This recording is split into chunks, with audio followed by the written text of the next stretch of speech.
Glad you're all here this afternoon. My name is Gene Harbaugh from Carlsbad. I'm a retired pastor. I've lived in Carlsbad for about 30 years or a little more. And about 15 years ago, I was instrumental in helping to start a group called Citizens with Questions. And that was related to a situation in which there was a proposal to build a nuclear pit factory, the triggers that set off a nuclear bomb in approximately the same area that the Holtec proposal now is wanting to place a repository. And our group simply tried to raise some questions about relevant issues regarding that plan, and eventually it went away. So again, it seems like we're at a critical decision for the people of New Mexico in general and of southeastern New Mexico in particular, with this proposal to ship 100,000 tons of canisters like the one behind us here with waste from spent nuclear fuel rods that would come from all over the nation. And they would be stored at surface level between Carlsbad and Hobbs. And this would almost certainly be an irreversible decision. Make no mistake, the plan put forth is very different from that of the Waste Isolation Pilot Project, or WIP as we call it, which receives low-level waste and is stored 2,000 feet below the ground. Now we're talking about here high-level waste, and it will be stored just below the surface. The Holtec proposal is for temporary storage. And the critical word, I think, is temporary. The canisters would be placed in a 30-foot deep trench covered with cement, but since there is no permanent site for storage, this temporary placement would almost certainly be permanent. As you know, Congress has never seen fit to authorize a permanent solution for nuclear waste. And if that was a popular idea, it would have happened long ago. The problem facing the nuclear industry is that it cannot safely dispose of this deadly waste in a way that protects present and future generations. Until a permanent solution is found, we need to raise some questions. And the idea of a temporary fix is certainly not a good answer.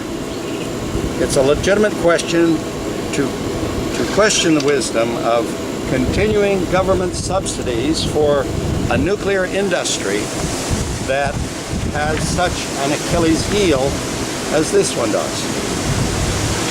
So the Holtec proposal, basically, is a last-ditch attempt to resolve what Congress has refused to resolve. The proposal under consideration is a kind of suicide bunt play to force a solution by calling it interim or temporary. And it will be impossible to move this waste a second time once it is implanted on the Lee and Eddy County line. I know that Holtec will probably dispute that. But there are other pressing questions that need to be asked. Since the containers to be shipped are so heavy that they cannot be carried on conventional rail cars, new infrastructure would have to be built, and at what cost? We're talking about a national infrastructure of rail that is inadequate. And what about the risk of letting that cargo sit on railroad sidings across the country? I live about 300 yards away from one of those railroad sidings, and I know what happens there. There's also a huge question regarding who would be responsible should Holtec, which is an international corporation, go out of business. The current crisis in Carlsbad is instructive, I think. A brine well that was abandoned by its owners after they went bankrupt has led to a cavern beneath Highway 285 just south of town, and now the city and the county must foot the bill at the cost of millions and millions of taxpayer dollars. Does anyone really think that Holtec will be around in 50 or 100 or 10,000 years from now to pick up the pieces if there is any kind of incident or accident? The proponents of the Eddy Lea County Alliance plan are suggesting that it is our patriotic duty to accept this risk for the sake of those who now live in close proximity to the waste. Apparently the lives of and the well-being of those in our area are somewhat expendable. They suggest that we should take this risk, and yet they argue that there really is no risk. And they keep touting the safety of these canisters. But if that were so, why would those who now live so close to this waste, which is cooled, by the way, through circulating water vats, why would they want it removed? And the answer, of course, is that the power plants need to make room for new waste. So this is going to be a continuing cycle and process. New Mexico has paid its dues regarding nuclear waste and issues. The Trinity site, the Los Alamos labs, the uranium mines, and the WHIP installation are part of our heritage. It's enough. New Mexico has no obligation to become the nuclear waste dump for a failing industry. So some of us here are ready to stand up and say, we do not consent to the licensing of this facility. We have some folks here today who would like to add a word to this issue, and so we'll invite them to come and to speak at this time. We'll start off with Al Squire, who is a dairy owner, and let him introduce the next speaker, which is on the list. That was incredible.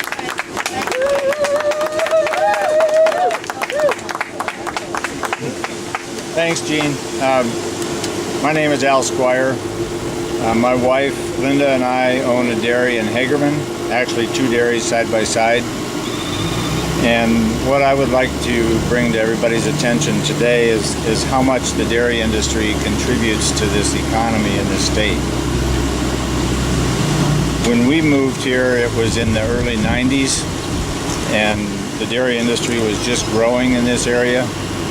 And I still remember a meeting I had with a banker at the old SunWest Bank building. He said every dollar that comes into an area like this in the dairy industry or any other industry turns over in the local economy at least 5 times. And that's something that's behind some of the figures I'm going to give you at this point. We've been involved in the dairy industry. I actually grew up on a dairy farm in Ohio, and we moved here in 1991 with our twin sons who were a year and a half old at the time. We currently have a dairy that has over 4,000 cows milking, and we employ over 50 workers. Tomorrow we're going to write 50-some paychecks. The information that we have is that the dairy industry in New Mexico has a total economic impact somewhere over $5 billion a year.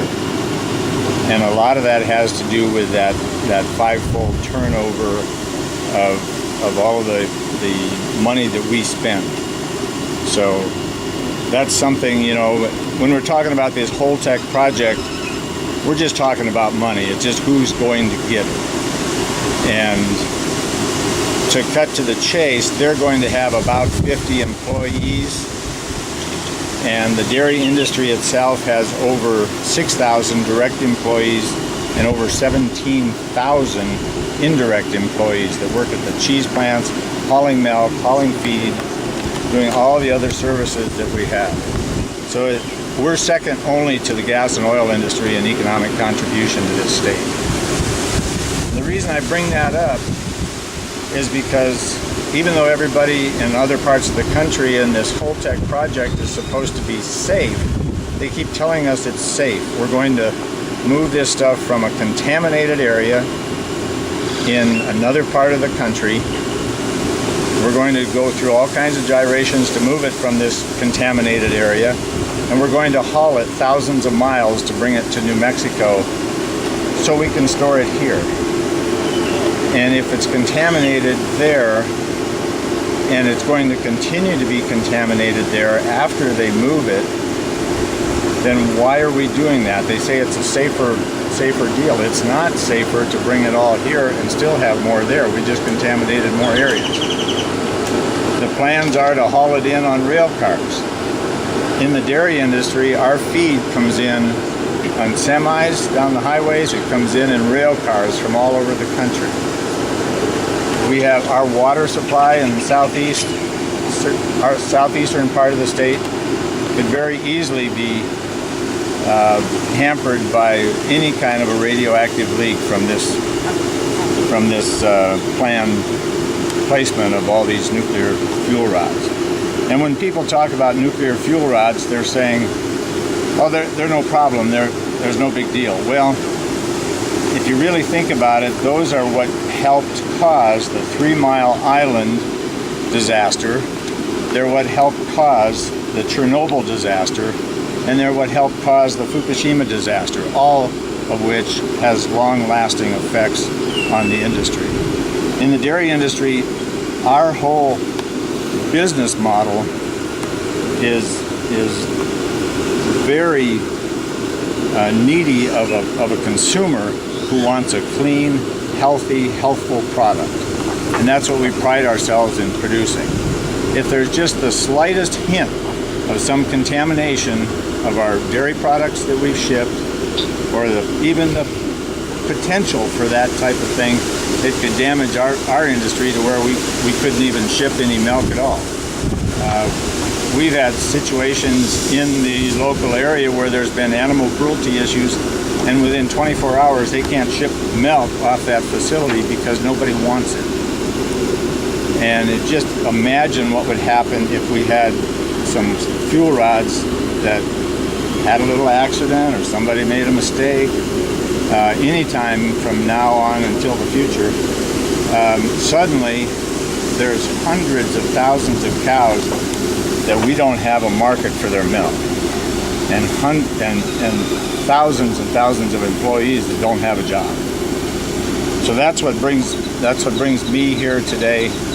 I know it's not safe, and I don't care how they plan on storing it. There's no way you can store something like this in a consolidated area. You're moving it from an area where it is already contaminated and bringing it here. So you're just risking lots more people. And that's our biggest concern as dairy owners, is that we could potentially lose our whole market and our whole business. That's Thanks. right. Now, Jimmy Gadzia. Boy, those two are tough acts to follow. My name is Jimmy Gadzia, and I want to echo what Al said. My industry is the pecan industry. So, though it's different, the same sort of thing happens. Once there is any indication whatsoever that our nuts, our soils are contaminated, our market's gonna just evaporate. So this really is threatening all agriculture in the southeast part of New Mexico, and I would say beyond, because if New Mexico gets that reputation, any product, any agricultural product from New Mexico, it's going to be tainted. And I'm no expert, but I'm learning a lot about high-level nuclear waste. And the more I learn, the more I know this is a really bad idea for New Mexico. We also have, my family also has some oil and gas interests.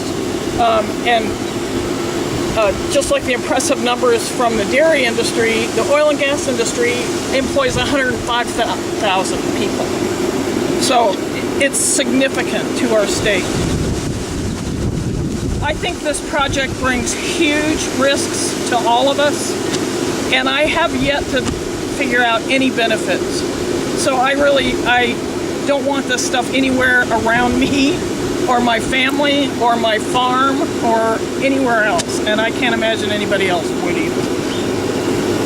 So I think they're trying to turn New Mexico, southern New Mexico, into a sacrifice zone, and I'm not willing to do that.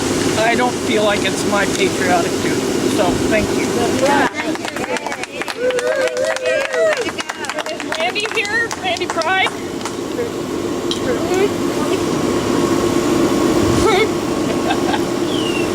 How about Noel? Noel.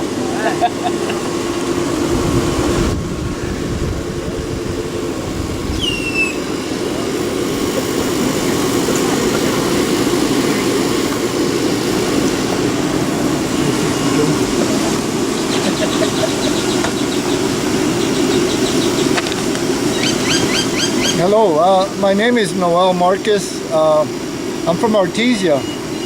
I'm a community artist, small-time farmer, and most importantly, I'm a father of that little girl right there. 11 years young, 11 years young.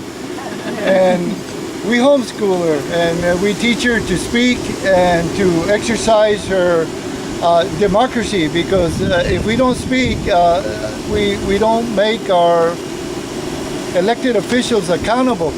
So that's one reason we're all here, is to say we have 30 representatives that were voting in our behalf to slow the process down to inform our people, and we have 7 that are saying no, let's proceed and let's do it the NRC way. So the NRC turned down the 30 representatives in our favor that were trying to slow it down in favor of the 7. So we have a lot of work ahead of us, and this is just the beginning. So what I want to say, I have a list right here, but basically our lands are not the nation's dumping ground for dangerous high-level waste. You know, it brings cancer, birth defects, and deaths. Those who created the waste should take responsibility for it. That's right. It would be an extreme environmental and economic injustice for the rest of the nation to dump deadly radioactive waste on New Mexico. We've already been burdened with the contamination from uranium, mining, processing, weapons, and radioactive dumping that has been carried on the back of New Mexico's native people in the Northwest. You know, this has been going on for 80 years in their area, and they are suffering the consequences of cancer and bad water and air. And now they want to bring this contamination to the southeast area and the Texas border and the Mexican border, and where the Hispanic population is the majority. So that's the way they work. And I'm just so glad that everybody came here to support our future generations. Thank you. Environmental racism. Thank you, Noel. I'm Karen Haddon with the Seed Coalition, and we're here at this NRC meeting to tell the NRC that we will not put up with having our land, our lives, and our livelihoods put at risk from the deadliest poisons in this nation. Most communities fight like hell when a nuclear reactor is proposed for their backyard, is single one. And now we're talking the equivalent of some 100 nuclear reactors from around the whole country. Is this what we want? No! No, we do not. And we will not put up with it, and we're here to deliver a really strong message that we don't want it. So in closing here today, there's lots of other people here that are worthy of some interviews for those of you with cameras. I encourage you to talk to the many people that are here.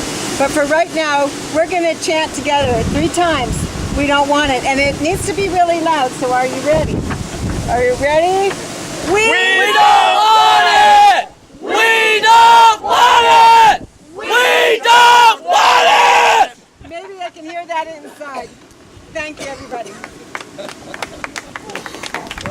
Let's do a group photo right here in front of the cat. Photo. Right now, right here. Everybody, up in here the whole time. Yeah, be careful. All right. Help me, Rhonda. Help me, Rhonda. Get up in the photo. Yeah. Here we go. Come on in.